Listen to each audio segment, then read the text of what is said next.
अब दूसरे तरीके से बताता हूं मैं। ठीक है, अब मुझे वन बाय वन प्रश्न का उत्तर देना, छोटा छोटा प्रश्न करूंगा मैं।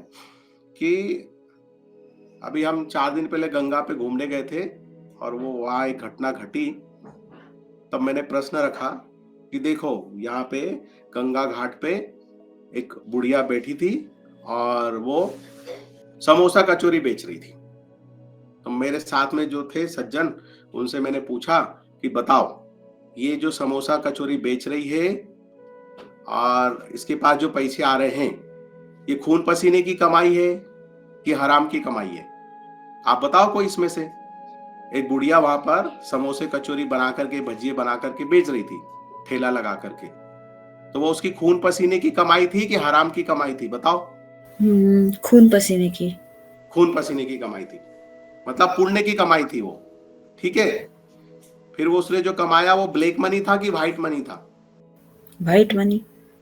कैसे व्हाइट मनी? क्योंकि उसने खून पसीने की कमाई की है। नहीं, वो ब्लैक मनी था, उसने उसका टैक्स नहीं भरा। अरे आप इतने बड़े बड़े काम करते हो, आपको नहीं पता क्या?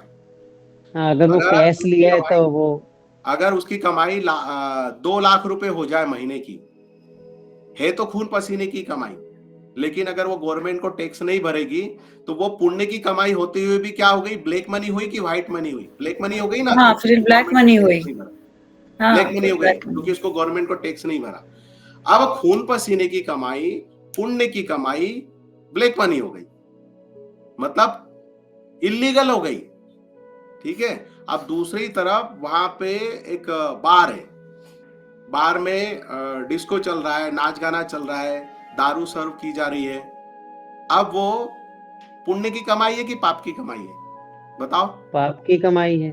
पाप की कमाई है, लेकिन हर महीने वो 10 लाख उसका टैक्स भर देता है गवर्नमेंट को। तो वो व्हाइट मनी है कि ब्लैक मनी है? तो व्हाइट मनी हो गई वो तो। वो व्हाइट मनी हो गई। अब इसको बड़ी बारीकी से समझना। उसकी खून पसीने की, बुढ़िया की खून पसीने की कमाई होती हुई भी वो ब्लैक मनी हो गई, और इसकी पाप की कमाई होने के बाद भी वो टैक्स भर देता है तो वो व्हाइट मनी हो गई। ये है माया जाल। आपने इसको सूक्ष्मता से समझ लिया तो आप पार पा जाओगे, नहीं तो आप इसमें फंस जाओगे। आप समझे इस बात को? किसको किसको ये बात समझ में आई? तो बात सूक्ष्मता से समझने वाली है कि ना मनी व्हाइट होता है ना ब्लैक होता है, मनी सिर्फ मनी होता है ना? सिर्फ यहाँ की सरकार की नजर में उसका टैक्स भर दिया तो वो व्हाइट हो गया, नहीं भरा तो ब्लैक हो गया। लेकिन आपके कर्म आपके साथ जुड़ेंगे, वो फिर ब्लैक हो कि व्हाइट हो उससे कोई लेना देना नहीं। एक लड़की जो है अपनी इच्छा से किसी लड़के के साथ रहने लगती है, तो वो पाप हुआ कि पुण्य हुआ? धर्म हुआ कि अधर्म हुआ? बताओ। वो विवाह नहीं किया, अपनी इच्छा से उसके साथ रहने, सामाजिक दृष्टि से क्या हो गया? वो सामाजिक दृष्टि से नहीं सही है। नहीं सही, वो पाप हो गया। और उसी लड़की को उसी लड़के के साथ रहने के लिए मैंने ठप्पा लगा के दे दिया कि हाँ जाओ रहो उसके साथ में। हम 4 लोगों ने मिल करके उसको परमिशन दे दी। तो अब वो लीगल है कि इलीगल है? समाज की दृष्टि से सही हो गया फिर वो। अब इसको सूक्ष्मता से समझो।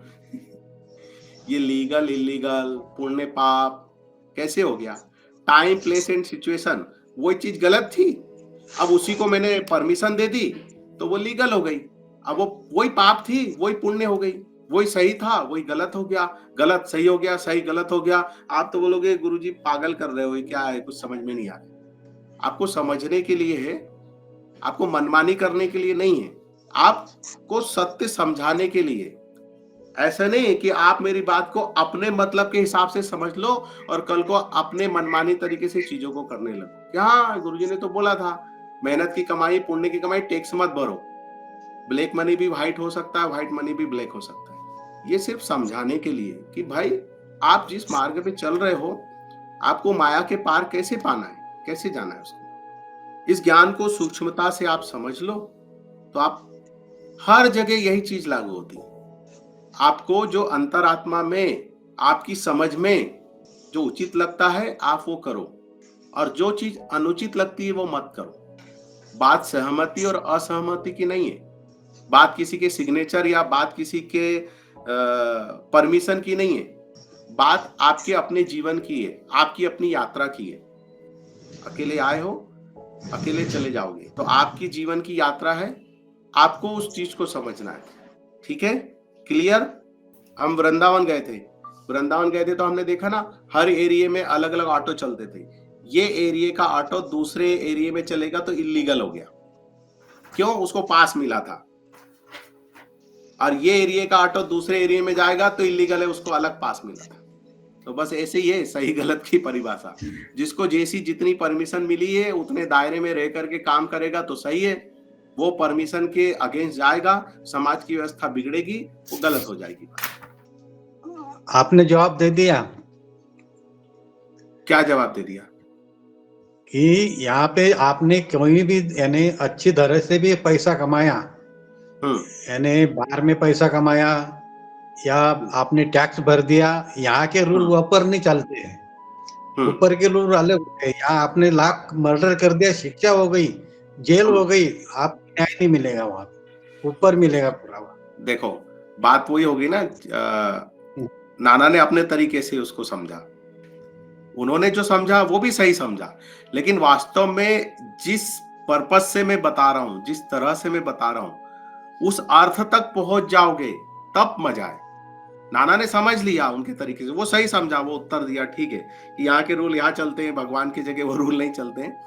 बात हम यहाँ की और भगवान के वहां की नहीं कर रहे थे, हम बात क्या कर रहे थे, सही गलत क्या, उचित अनुचित क्या, पुण्य पाप क्या, बात इस पे चल रही थी।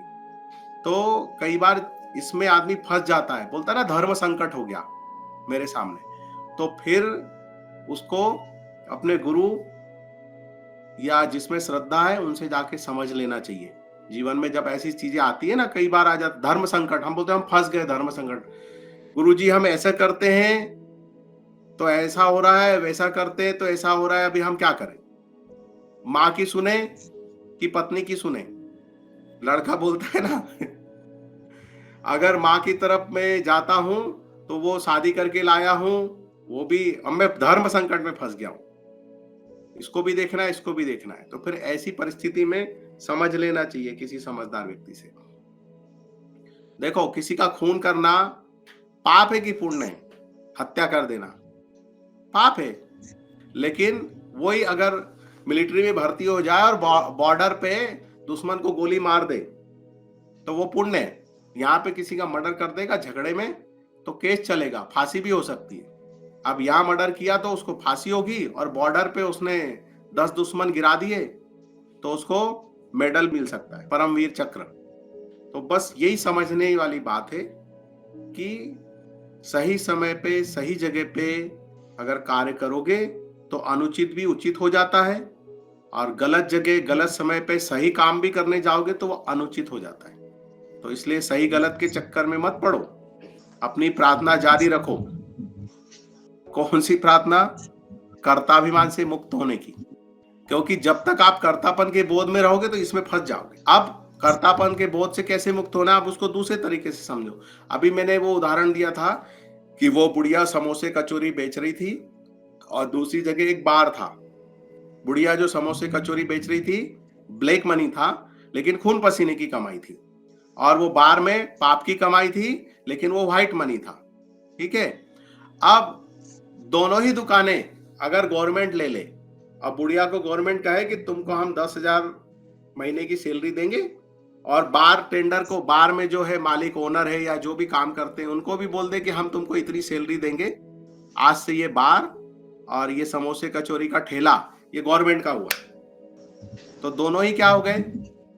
अब दोनों की जो भी कमाई होगी, दोनों ही पुण्य की कमाई हो गई और दोनों की ही व्हाइट मनी हो गई, क्योंकि दोनों को अब सैलरी मिल रही है। अब दोनों क्या है? नौकर हैं। तो पुण्य पाप किसको लगेगा? मालिक को लगेगा। किसको लगेगा? मालिक को लगेगा। तो मैं क्यों करता है, उसको करने दे जो सबका करता है। ना तुम वड़ा पाव का ठेला लगाओ, ना तुम बार की दुकान खोलो। तुम क्या बनो? भक्त बनो, सेवक बनो। वो जो आज्ञा दे दे, मालिक कहे तुम वड़ा पाव का ठेला संभालो या बार संभालो, नौकर बन के संभालोगे तो क्या होगा? आपको सिर्फ सैलरी मिलेगी, ना आपको पुण्य लगेगा ना ही उसका पाप लगेगा। पुण्य मतलब ज्यादा कमाई हो गई तो आपको कुछ नहीं मिलने वाला, और घाटे में चली गई तो भी आपकी सैलरी नहीं कटने वाली है। आप समझ गए बात को? पुण्य पाप किसका? मालिक का। सही गलत किसका? मालिक का। हानि लाभ किसका? मालिक का। आपको तो बस आपकी सैलरी मिलेगी। इस भाव से जब आप जीवन को जीते हो तो आप हमेशा आनंद में रहोगे। और ये भाव कब आएगा? इस भाव को समझना पड़ेगा। कितने लोग किराए के मकान में अपना जीवन गुजारा है? पहले कभी गुजारा है किराए के मकान में? किराए के मकान में रहे हो तो कैसी फीलिंग रहती है मन में? जब किराए के मकान में रहते तो मन में कैसी फीलिंग होती है? आप कोई भी सामान खरीदने जाते हो ना, तो आप क्या बोलते हो? इतना कोई जरूरी नहीं है, नहीं लेते हैं, क्योंकि पता नहीं कब घर चेंज करना पड़ जाए। ये कुत्ते के भौंकने की आवाज तो नहीं आ रही ना आप लोगों को? आ रही है तो दरवाजा बंद कर दो। अभी तो खाली समझ लो कि जब किराए के मकान में रहते हैं तो फीलिंग कैसी रहती है कि हम तो किराए के मकान में, कभी भी खाली करना पड़ेगा, ऐसा दिमाग में फिट रहता है। हम सामान वैसे ही लाते हैं जो हमको शिफ्ट करने में आसान हो। हम ऐसा कोई वजनदार, हेवी और बहुत सारा सामान बटोर के नहीं रखते हैं, लिमिट में सामान रखते हैं। और फिर जब मकान खरीद लेते हैं तब फीलिंग कैसी हो जाती है? फिर तो जो मन में आया वो लाके घुसा देते घर में। नहीं जरूरत है तो भी हाँ इसकी भी जरूरत है, रख लेते हैं, उसको भी ठूस ठूस के रख लेते हैं। और एक अलग तरीके की छाती फूल फूल जाती है। अब इसमें समझने वाली बात यह है कि वो किराए के मकान में थे तब हमको ये जानियो था, हमको ये समझ थी कि ये घर खाली करके जाना है हमको। लेकिन जब खुद से खरीद लिया, उस घर को खरीद लिया, तो वो समझ चली गई। पर खुद का खरीदा हुआ घर है, एक दिन वो भी छोड़ के जाना है कि नहीं जाना है, ये समझ चली जाती है।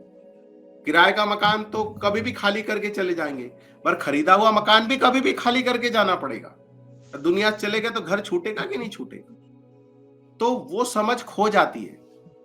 अब वो समझ खो गई मतलब हम माया में फंस गए, भटक गए। तो उस समझ को पकड़ करके रखना, फिर चाहे मकान किराए का हो चाहे मकान खरीदा हुआ हो। सिर्फ वो अहम भाव आ जाता है, मैंने पैसे डाल करके खरीदा, ये मेरा है। और किराए के मकान में ये मैंपन का बोध नहीं होता, अरे भैया हम तो इसमें किराएदार हैं।